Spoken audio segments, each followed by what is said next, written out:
Okay दोस्तों, तो अब हम लोग एक नया टॉपिक चालू करते हैं जिसको हम बोलते हैं रिलेटिव मोशन। रिलेटिव मोशन क्या है? देखो, अभी तक हम लोगों ने जो मोशन को एनालाइज किए हैं वो with respect to a fixed frame of reference किए हैं। मतलब हम लोग अपने आप को ग्राउंड पे रखे थे और ग्राउंड पे रखते हुए पूरे के पूरे मोशन को एनालाइज किए थे। इस चैप्टर में हम क्या करने वाले हैं? हम एक पार्टिकल के रेस्पेक्ट में दूसरा पार्टिकल का मोशन को एनालाइज करने वाले हैं। तो राइट नाउ हमारे लिए दो तीन चीजें इंपॉर्टेंट रहेंगे। पहला है रिलेटिव डिस्प्लेसमेंट, दूसरा है रिलेटिव वेलोसिटी और तीसरा है रिलेटिव एक्सीलरेशन। ओके दोस्तों, तो रिलेटिव वेलोसिटी का क्या फंडा है? ध्यान दो, कोई एक पार्टिकल है जो इस तरफ जा रहा है with a velocity of v vector, और एक दूसरा पार्टिकल है जो कि इस तरफ जा रहा है वेलोसिटी वीबी वेक्टर से।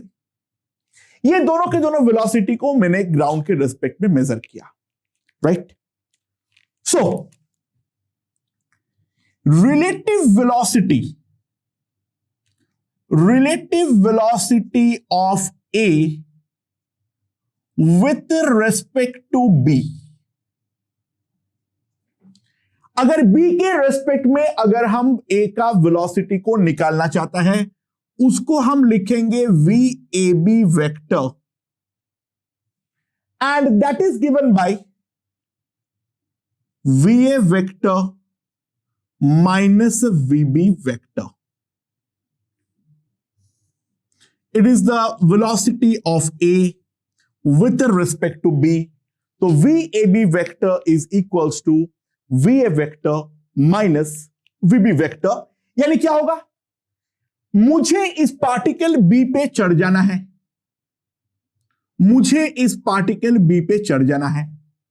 तो पार्टिकल B जो एक्चुअल में ग्राउंड फ्रेम के रेस्पेक्ट में VB वेक्टर के साथ चल रहा है, वो पार्टिकल अब मेरे रेस्पेक्ट में स्टेशनरी हो गया। तो बेसिकली B मेरे लिए अगर स्टॉप हो चुका है तो B का वेलोसिटी अगर VB वेक्टर था, उसको स्टॉप कराने के लिए मुझे पलट के माइनस VB वेक्टर देना पड़ेगा, राइट?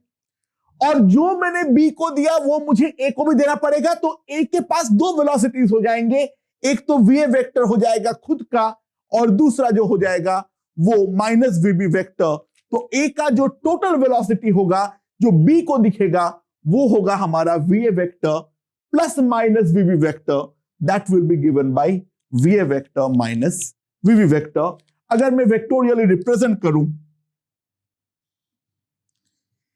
ये है मान लो हमारा VA वेक्टर, राइट? और ये है मान लो VB वेक्टर, ओके? तो रिलेटिव वेलोसिटी किससे रिप्रेजेंट होता है? इफ वी सी, ये वाला जो वेक्टर होगा VB vector plus this vector is VA vector, तो this velocity will give me the VAB vector.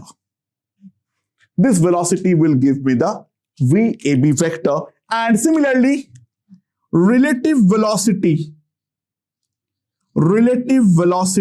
of B with respect to A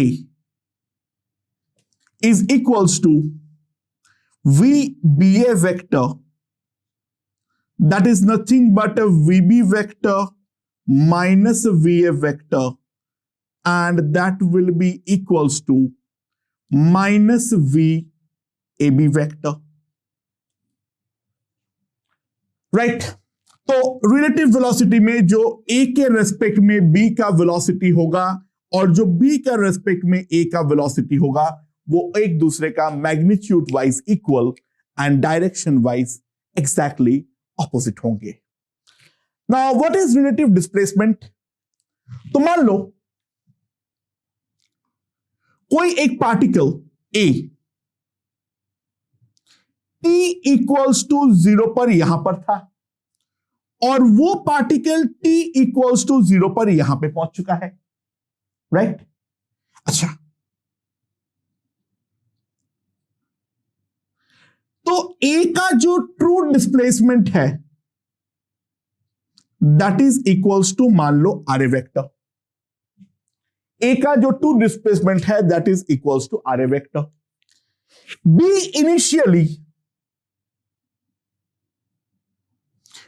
initially यहां पर था t इक्वल्स टू 0 पर, और b finally t equals to t naught पर यहां पे पहुंच गया। सो b का जो ट्रू डिस्प्लेसमेंट है वो है मेरा आरबी वेक्टर। अच्छा, लेकिन अगर मैं यहां पर चढ़ गया ए पर, तो ए पे चढ़ जाने पर दोस्तों जो अब मुझे ए के रेस्पेक्ट में बी का डिस्प्लेसमेंट नजर आएगा, तो ध्यान दो ए तो स्टेशनरी है, यानी ए के रेस्पेक्ट में बी पहले यहां पर था और बी फाइनली मेरा यहां पर आ गया है। तो ए के रेस्पेक्ट में अगर हम ध्यान दें तो बी का डिस्प्लेसमेंट कंप्लीटली डिफरेंट होने वाला है।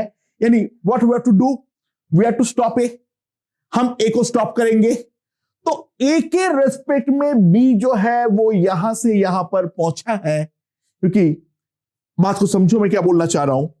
ए यहां से यहां एक्चुअल में गया है, बी यहां से यहां एक्चुअल में गया है, बट ए को अगर मैं स्टेशनरी करूंगा तो ए के रेस्पेक्ट में बी के बारे में अगर हम बातचीत करें तो ऑब्वियसली बी जो कि लिनियरली ट्रैवल किया है वो ऑब्वियसली हमें ए के रेस्पेक्ट में नजर नहीं आएगा।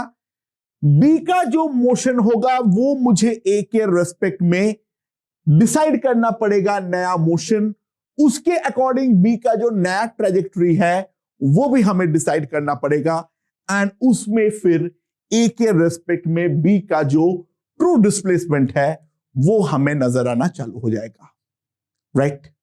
That is the concept of relative displacement. ये सारी थियोरेटिकल बातें जैसे जैसे हम क्वेश्चन को सॉल्व करेंगे और ज्यादा अच्छे से क्लियर होंगे। बस कुल मिला के एक बात समझो, रिलेटिव मोशन पे सॉल्व करने के लिए जिसके रिलेटिव में तुम्हें देखने का मन है उस पार्टिकल पे चढ़ जाओ, वो वाले पार्टिकल को अब स्टेशनरी एज्यूम करो और उसके रेस्पेक्ट में पूरा का पूरा मोशन को एनालाइज करो, राइट। सो दोस्तों, लास्ट हम लोगों का मान लो रिलेटिव एक्सीलरेशन के बारे में बात करें तो ए का जो एक्सीलरेशन है वो अगर ए वेक्टर है, जो बी का एक्सीलरेशन है वो हमारा ए बी वेक्टर है, राइट। तो relative acceleration of B with respect to A, relative acceleration of B with respect to A, इसको हम क्या बोलेंगे, A B vector, A B A vector, that will be equals to AB vector minus AA vector. And similarly, relative acceleration of A with respect to B, that will be AB vector, that is equals to AA vector minus AB vector. यानी simply vectorially हमें subtract करना है, उस particle को stationery करना है दोनों में से किसी एक को, और उसके रेस्पेक्ट में हमें पूरा मोशन को एनालाइज करना है। तो रिलेटिव मोशन के रिगार्डिंग क्वेश्चन को सॉल्व करने के लिए सबसे पहले हम करेंगे relative motion in 1D। Okay, let's see. तो 1D में हमें काफी ज्यादा फायदा मिलता है, पूरा का पूरा एक ही स्ट्रेट लाइन में होने वाला है मोशन। तो एक एक करके क्वेश्चन के थ्रू उनको हम समझने का ट्राई करेंगे, मैं ज्यादातर क्वेश्चन वही लूंगा जो मैं ऑलरेडी सॉल्व करवा चुका हूं पहले, वहां पर without the application of relative हमने सॉल्व किए थे। अब हम लोग रिलेटिव में देखना चाहेंगे जो क्या प्रॉब्लम सॉल्विंग हमारे लिए आसान बनता है या नहीं बनता है। So let's see. पहला क्वेश्चन,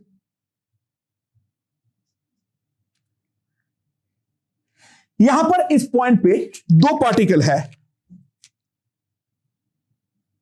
एक है पार्टिकल ए और दूसरा है पार्टिकल बी।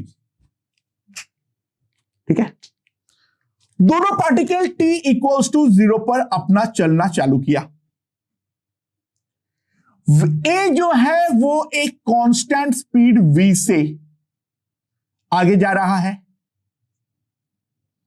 और b जो है वो इनिशियल वेलोसिटी 0 और एक्सीलरेशन a से कांस्टेंट एक्सीलरेशन से आगे जा रहा है। b का जो इनिशियल वेलोसिटी है वो है हमारा 0। तो find the time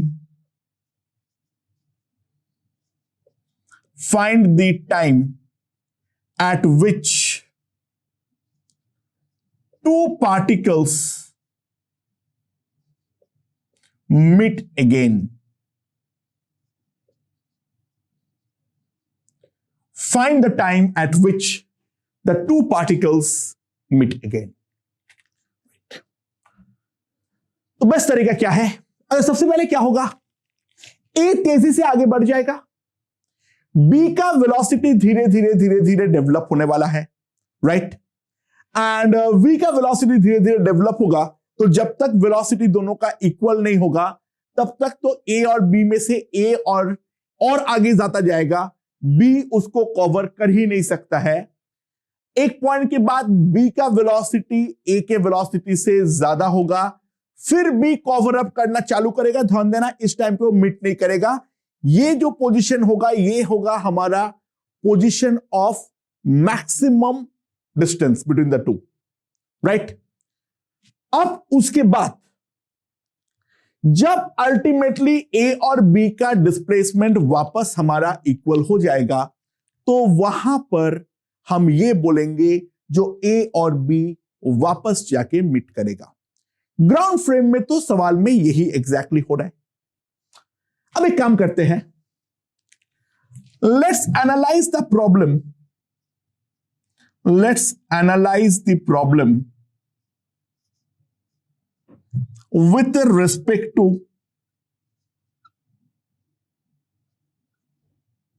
B.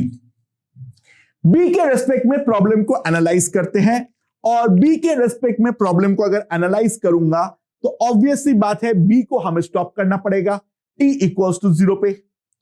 So t equals to 0 पे अगर मैं B को स्टॉप करना चाहूंगा, u तो 0 ही है तो हमें इसको कोई वेलोसिटी देने की जरूरत नहीं है।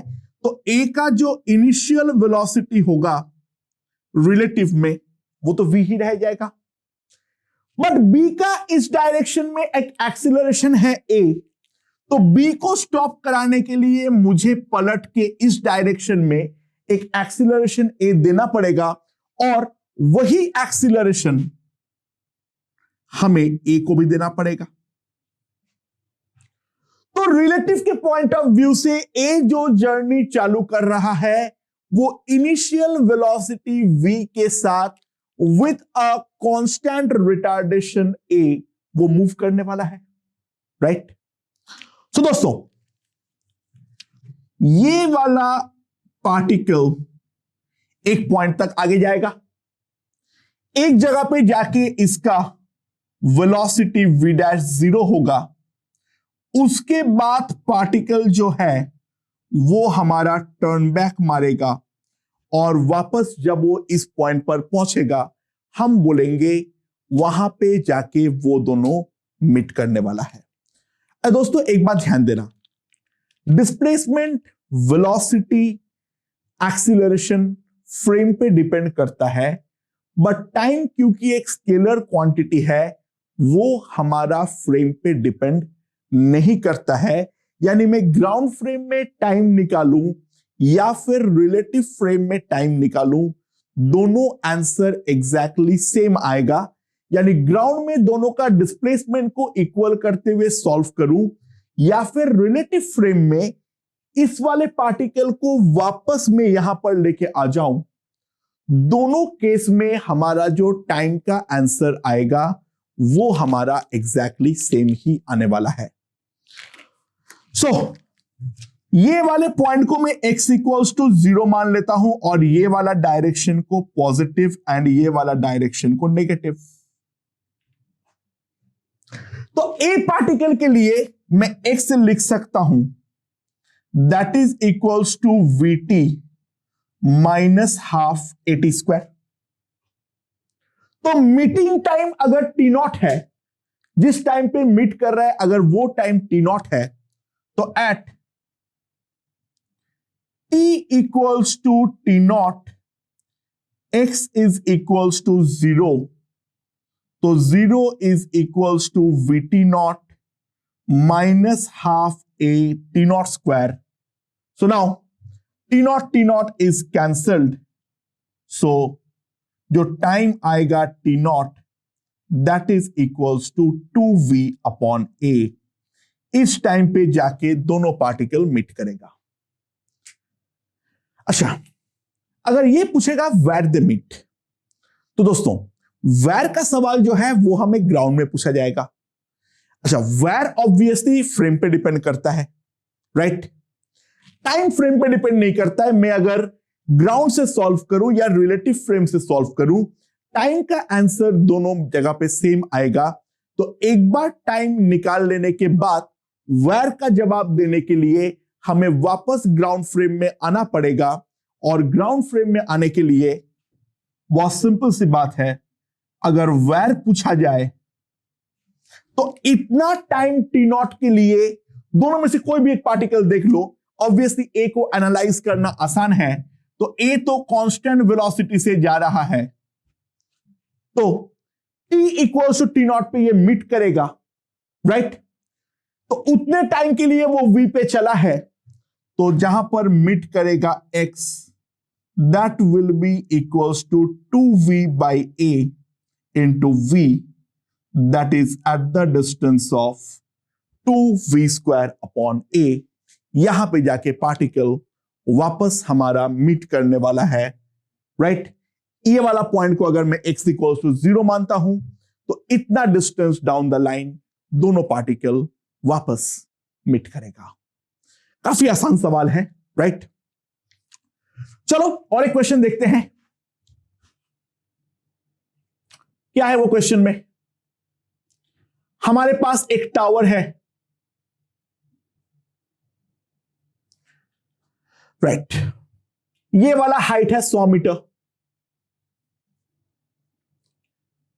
अच्छा, t इक्वल्स टू 0 सेकेंड पे यहां पर एक पार्टिकल को मैंने ड्रॉप किया, केवल ड्रॉप कर दिया विथ u0, राइट? अच्छा, g इस डायरेक्शन में है 10 मीटर पर सेकेंड स्क्वायर से। अब मैंने क्या किया, t इक्वल्स टू 2 सेकेंड पे u equals to 20 metre per second से मैंने एक पार्टिकल को अपवर्ड प्रोजेक्ट किया, ठीक है? तो सवाल यह है, when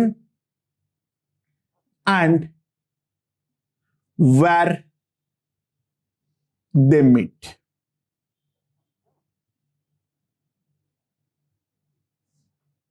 ठीक है? when and where they meet, तो किस टाइम पे मीट करेगा और कैसे मीटिंग होगी उसके बारे में हमें एनालाइज करना है। अच्छा दोस्तों, इस चीज के ऊपर अगर हम ध्यान दें, पहला 2 सेकंड में कोई रिलेटिव का फंडा ही नहीं है, क्योंकि पहला 2 सेकंड में तो ये वाला पार्टिकल मूव किया ही नहीं था। वहां पे केवल और केवल जो फर्स्ट पार्टिकल है वही हमारा मूव कर रहा था, right? So for first 2 second पहला 2 सेकंड के लिए अगर मैं ऊपर वाला पॉइंट को रेफरेंस लाइन मान लूं और डाउनवर्ड डायरेक्शन को पॉजिटिव मानूं, ये वाला पार्टिकल का जो वेलोसिटी होगा v, that is 20 metre per second downward direction पे, और जितना डिस्प्लेसमेंट होगा x 0 into 2 plus half into 10 into t square, that is 20 metre, that is 20 metre, right. So दोस्तों, राइट नाउ जो सिनेरियो है t इक्वल्स टू 2 पर, t equals to 2 पर जो सिनेरियो है, ये वाला पार्टिकल ऑलरेडी 20 मीटर कवर कर चुका है, ठीक है।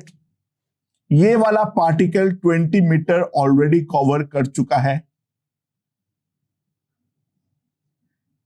ये है 80 मीटर, ठीक है। यहां पर जो ये पार्टिकल का वेलोसिटी है वो है डाउनवर्ड 20 मीटर पर सेकेंड, और एक्सीलरेशन भी इसका डाउनवर्ड है 10 मीटर पर सेकेंड स्क्वायर से। और ये वाले पार्टिकल का जो वेलोसिटी है वो है upward 20 metre per second, but acceleration अभी भी है 10 metre per second square. Acceleration अभी भी है 10 मीटर पर सेकेंड स्क्वायर, ठीक है। अब इसमें रिलेटिव फ्रेम पर जाते हैं और रिलेटिव फ्रेम पे जाकर देखते हैं जो ये दोनों का मोशन को किस टाइम पे मीट करेगा। अगर पूछा है तो मीट करने के बारे में तो हम पहले ही बोल चुके हैं, वो एक फ्रेम इंडिपेंडेंट सवाल है, वो एक फ्रेम इंडिपेंडेंट सवाल है। तो मैं ग्राउंड फ्रेम से इसको एनालाइज करूं या फिर रिलेटिव फ्रेम से एनालाइज करूं, इट डज नॉट मैटर। सो दोनों में से कोई एक पार्टिकल को अपने मर्जी से स्टॉप कर दो। तो मान लो, लेट्स स्टॉप दिस। इसको अगर मैं स्टॉप कर रहा हूं तो ऑब्वियस सी बात है, जो ये 10 मीटर पर सेकेंड स्क्वायर वाला है, इसके उल्टे डायरेक्शन में देना पड़ेगा। ये अगर अपवर्ड 10 देना पड़ेगा तो इसको भी अपवर्ड 10 दूंगा। इसका 10 कैंसिल होती, इसका 10 भी कैंसिल हो गया, यानी रिलेटिव एक्सीलरेशन तो पहले ही 0 हो गया। वेलोसिटी के बारे में बात करें तो इसको स्टॉप करने के लिए मुझे अपवर्ड 20 देना पड़ेगा, तो ये वाला पार्टिकल को भी अपवर्ड 20 देना पड़ेगा। सो अगर मैं रिलेटिव फ्रेम पर आ जाता हूं, the scenario is something like this. ये वाला डिस्प्लेसमेंट जो है वो है 80 मीटर। इसका जो u है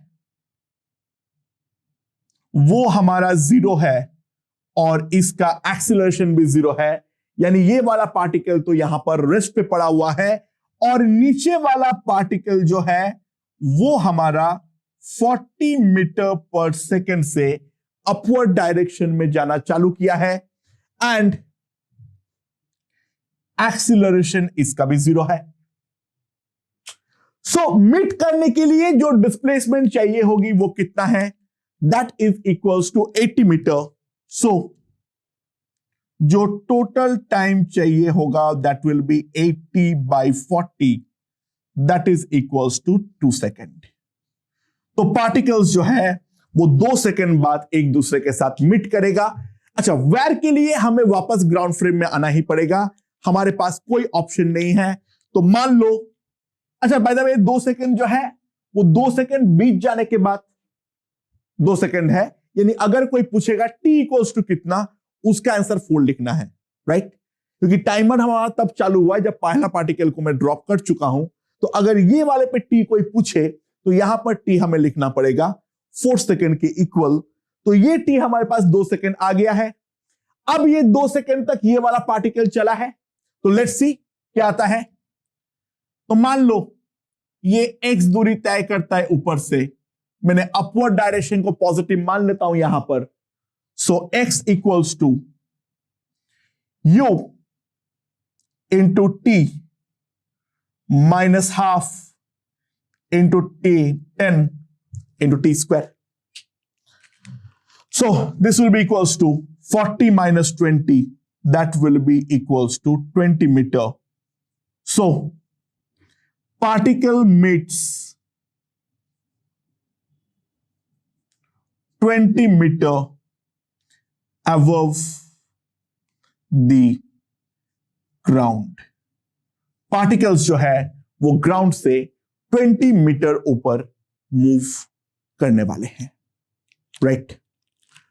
तो दोस्तों, रिलेटिव लगाने पे अगर टाइम पूछे तो क्वेश्चंस बहुत ही आसान पड़ जाता है, क्योंकि द रीजन इज हमें पूरा मोशन को एनालाइज करने की जरूरत ही नहीं पड़ती है।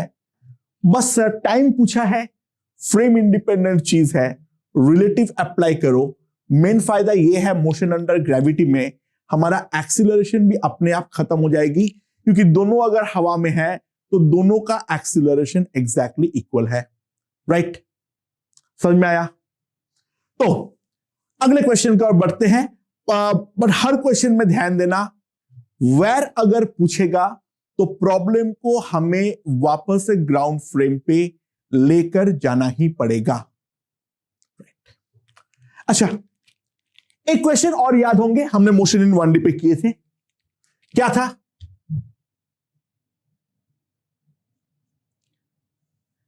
दो कार्स थे 5-5 मीटर लंबे, दो कार्स थे 5-5 मीटर लंबे। कार ए जिसका लेंथ था 5 मीटर, वो हमारा 25 मीटर पर सेकेंड से चल रहा था, और दूसरा था कार बी, इसका लेंथ भी 5 मीटर था, ये इस तरफ चल रहा था 20 मीटर पर सेकेंड से। तो दो सवाल पूछा गया था, calculate the time required, calculate the time required to overtake and also calculate road used। इस ओवरटेक के लिए कितना रोड का इस्तेमाल होगा वो हमें निकालना है। तो ये वाला क्वेश्चन को आप रिलेटिव से सॉल्व करने का ट्राई करते हैं, तो सिंपल तरीका है, लेट्स स्टॉप बी। बेस्ट तरीका यही हो सकता है, बी को स्टॉप कर दो। Let's stop b. तो बी को मैं जैसे ही स्टॉप करूंगा, बी मेरा एक 5 मीटर लंबा पत्थर बन गया, बी मेरा एक 5 मीटर लंबा पत्थर बन गया। तो बी यहां पे अब मूव नहीं कर रहा है, ये लेंथ है 5 मीटर, ठीक है। ए को इसके पार चले जाना है, ए को जो है वो इसके पार चले जाना है, मतलब ए स्टार्टिंग में तो यहां पर ऐसे था, और ए को फाइनली यहां पर आ जाना पड़ेगा, समथिंग लाइक दिस। बी के रेस्पेक्ट में ए का जो वेलोसिटी होगा, जैसे ही बी को स्टॉप करूंगा तो 20 मीटर पर सेकेंड इस तरफ था, तो मुझे इस तरफ 20 देना पड़ेगा, तो ए को भी पीछे की तरफ 20 दूंगा, तो ए का जो वेलोसिटी हो जाएंगे वो हो जाएंगे 5 मीटर पर सेकेंड। ये ए का वेलोसिटी है। ए यहां से यहां मूव कर रहा है, तो रिलेटिव डिस्प्लेसमेंट के बारे में अगर मैं बात करूं, एक्स रिलेटिव जो है दैट विल बी 10 मीटर, यहां से यहां तक पूरा। वी रिलेटिव जो है वो है 5 मीटर पर सेकेंड, और ए रिलेटिव एक्सीलरेशन की तो कोई कहानी नहीं है, that will B 0 metre per second square. Time frame independent चीज है, राइट? सो टी अगर हम देखेंगे that will be simply x relative by v relative, that will be equals to 2 second. So b को ओवरटेक करने में a को जो टोटल टाइम लगेगा, that total time will be 2 second. And now रास्ते के लिए बारे में बात करें तो ध्यान देना, 2 सेकेंड में जो हमारा a डिस्प्लेसमेंट करेगा प्लस a का लेंथ रोड यूज्ड है, क्योंकि देखो इतना तो पीछे यूज हो ही रहा है 5 मीटर अपने लेंथ के कारण. इसके अलावा जितना डिस्प्लेसमेंट a का 2 सेकेंड में हुआ, देखो यहां पर रोड यूज जो करेगा वो a करेगा, क्योंकि वो b को ओवरटेक कर रहा है. तो b तो डेफिनेटली कम ही रास्ता इस्तेमाल करेगा, रास्ता जो ज्यादा इस्तेमाल करेगा वो हमारा a करने वाला है. तो रोड यूज पूछेगा तो वो तो a का ही रोड यूज है, वो ऑब्वियसली अंडरस्टूड है. सो a जो है वो 2 सेकेंड में कितना डिस्प्लेसमेंट करने वाला है. अगेन जैसे ही रोड यूज पूछा है मैं वापस ग्राउंड फ्रेम में तुरंत आ जाऊंगा, क्योंकि रोड यूज जो है वो हमारा डेफिनेटली फ्रेम डिपेंडेंट है. तो दोस्तों a 25 मीटर पर सेकेंड से चला है और कितना सेकेंड चलने पड़ा है ओवरटेक के लिए, 2 सेकेंड तक. तो a का जो डिस्प्लेसमेंट होगा that will be 25 into 2, that will be equals to 5 metre 50 metre. तो 50 मीटर तो ओवरटेक के लिए इस्तेमाल हुआ है, बट a का जो खुद का लेंथ है 5 मीटर वो भी तो डेफिनेटली इस्तेमाल हुआ ही है रोड में. तो total road used is equals to 50 plus 5, that is equals to 55 metre. Obviously बात है, हम देख सकते हैं जो रिलेटिव से करने पर जो क्वेश्चंस का लेंथ हो रहा है वो हमारा काफी ज्यादा कम हो जा रहा है. ठीक है, लेकिन मैं एक चीज हमेशा बोलूंगा, दोनों तरीके से सॉल्व करना आना चाहिए. ग्राउंड फ्रेम को हम कंप्लीटली नजरअंदाज किसी भी हालत पर नहीं कर सकते हैं. ओके.